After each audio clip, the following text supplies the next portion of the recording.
Adam itu artinya tiada. Kalau Adam itu artinya tiada, lalu siapa yang ada? Yang ada Allah. Kalau Allah yang ada, siapa Adam itu? Itulah gambaran rupa Allah. Wa khalaqa Adam ka suratihi. Wa khalaqa Adam ka suratihi. Dan dijadikan Adam itu sesuai dengan gambaran rupa diriku, kata Allah. Rupanya secara makna kias, ya, makna kias yang menjadikan Adam itu rupanya yang jadi Adam. Yang menjadikan Adam siapa? Kalau yang menjadikan Adam itu adalah Allah, yang menjadikan Adam itu yang jadi Adam. Siapa Adam rupanya? Itulah itu dia. Jelas tuh. Maka Adam itulah rupa daripada diriku. Tempat memandangnya hanya aku. Yang kedua, dua lagi. Ini kan diri yang zahir. Diri kita kan dua tuh. Yang satu zahir, yang satu yang batin. Yang batin itu inilah disebut namanya dengan ruh.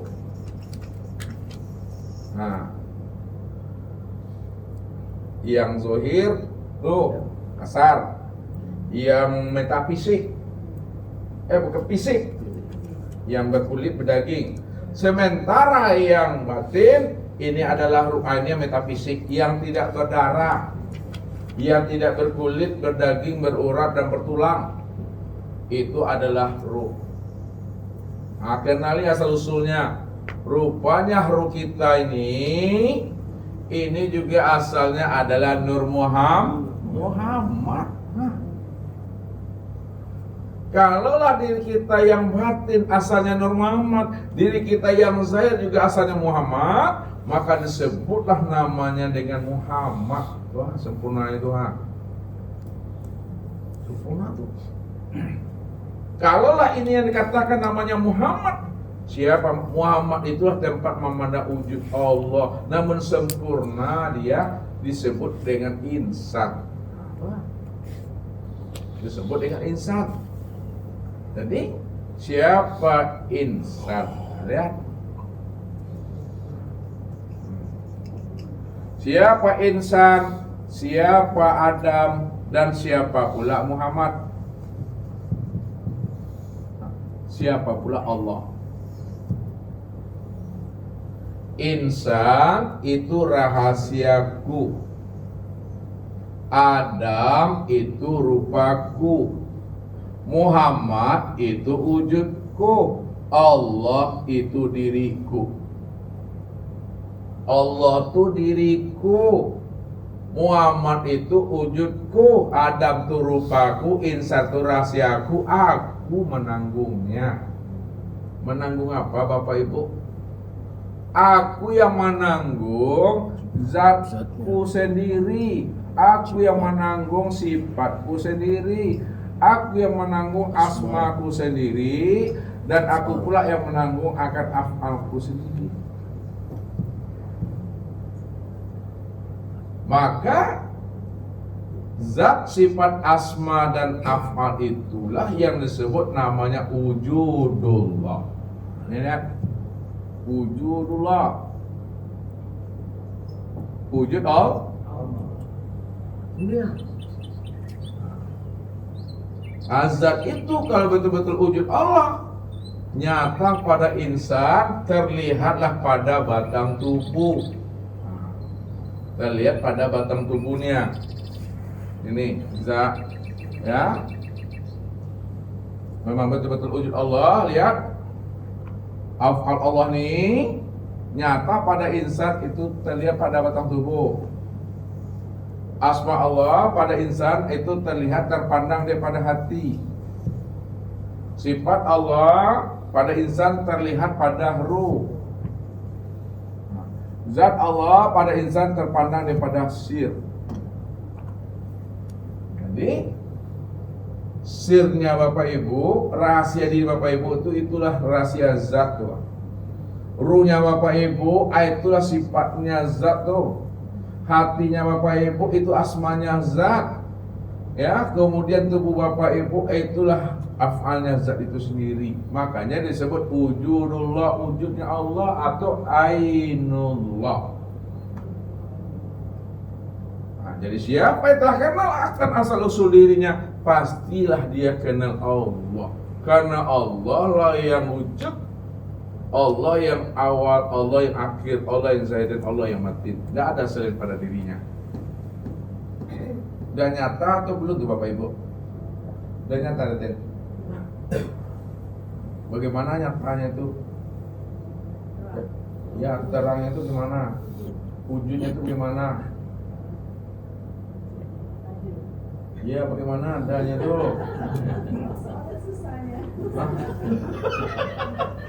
Makanya kata Datuk, kalau Bapak Ibu sudah paham dan sudah jelas, kalau dijelaskan juga makin kabur dia lagi. Makanya cukup diam. Iya. Sebab kalau disebut berbeda pula nanti yang ditunjuk. Yang disebut lain, yang ditunjuk lain pula. Kalau Bapak Ibu sudah paham Allah itu yang wujud, Allah itu yang natah, jangan disebut-sebut juga lagi. Sebab lain disebut, lain ditunjuk nanti.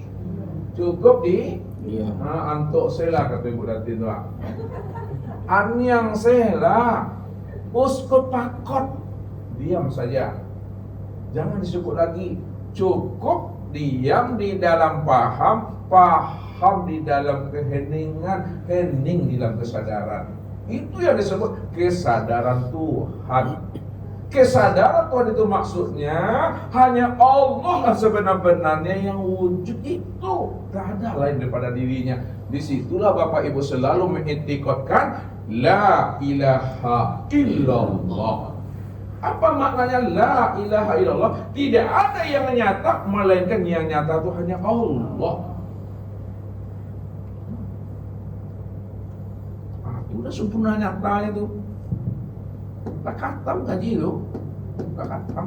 Enggak ngaji ini apa hal itu. Ya. Kalau sampai takdirnya kau mati lah deh.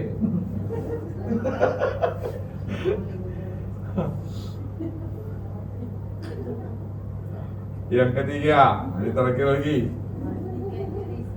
Matikan diri sebelum mati. Inilah yang dipesankan Nabi kepada kita. Mutu qabla anta mutu. Mutu qabla anta mutu. Nah, matikan dirimu sebelum dirimu mati. Apa maksudnya tuh Bapak? Matikan diri sebelum diri mati.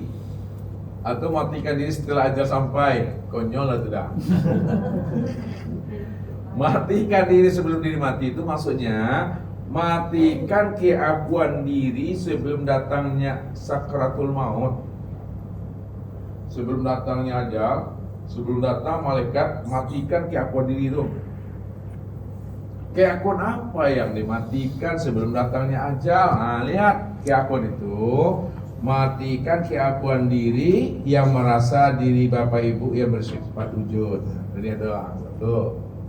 Matikan diri yang merasa diri Bapak Ibu itu yang merasa sama. Matikan diri Bapak Ibu itu yang merasa diri Bapak itu yang basor. Matikan diri Bapak Ibu itu yang merasa diri Bapak Ibu itu yang kalam.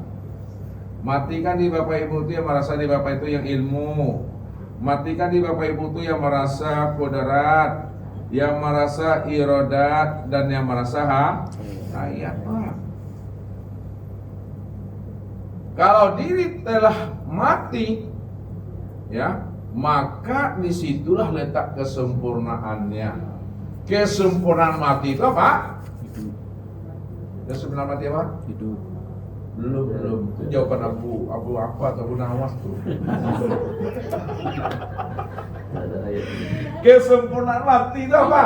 Itu udah hidup tuh luar biasa, alhamdulillah. Bisa Bapak Ibu pulang itu. Kesempurnaan mati itu ya hidup.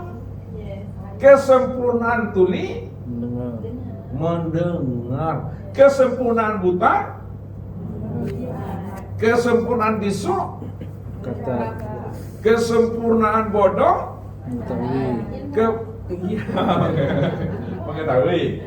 Kesempurnaan lemah, kuasa, kuat.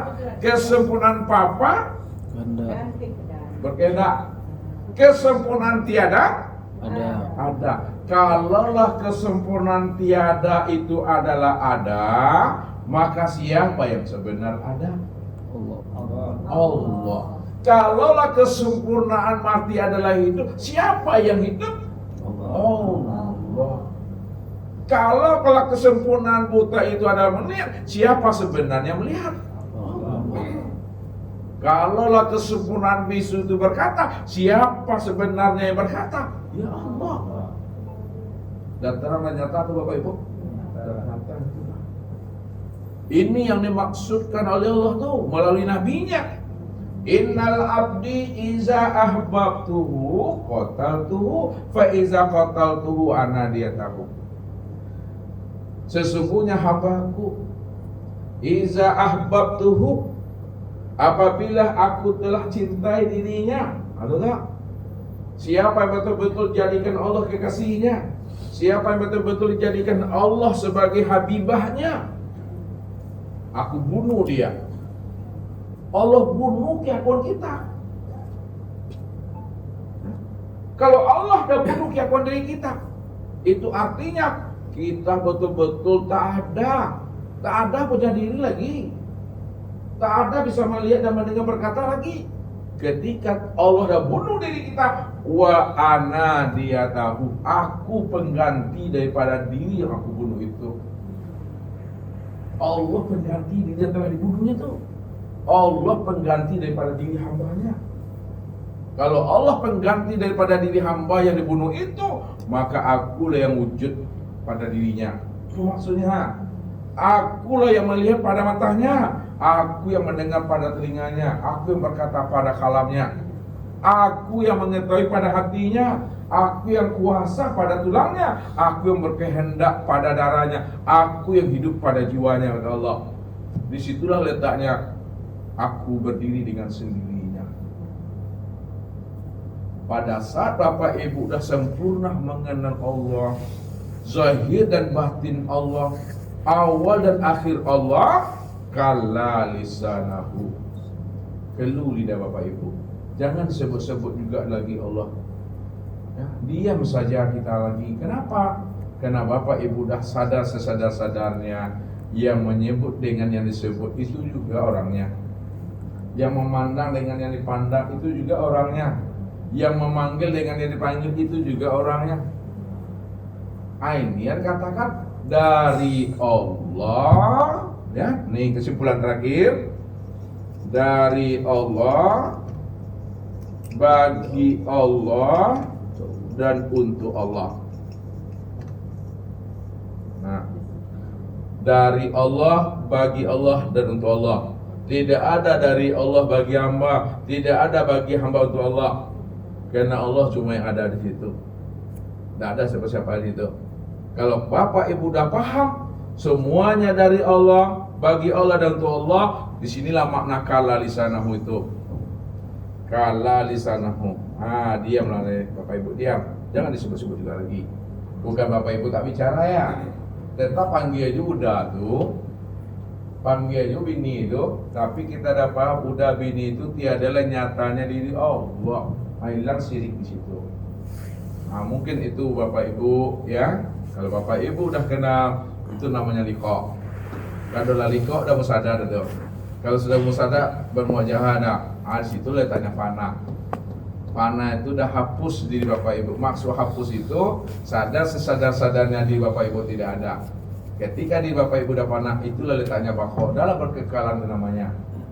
Namun kalau kita sudah paham, tidak ada pula lagi bahasa baqa, tidak ada pula lagi bahasa fana, tidak ada lagi bahasa bermuajahah, tidak ada lagi bahasa musahadah, tidak ada lagi bahasa liqa, tidak ada lagi bahasa ma'rifat. Sebab kalau bahasa ma'rifat masih ada juga kita tuh. Kan ada yang mengenal, ada pula yang dikenal. Padahal yang mengenal dan dikenal udah satu juga orangnya. Jadi nggak ada bahasa itu. Itu kalau di sana itu cukup pahami, sadari dan mengerti aja lagi. Itu saja mungkin Bapak Ibu yang dimuliakan Allah. Kalau ada pertanyaan, kita buka sesi tanya jawab atau muzakarah. Bila itu wal hidayah. Wassalamualaikum warahmatullahi wabarakatuh.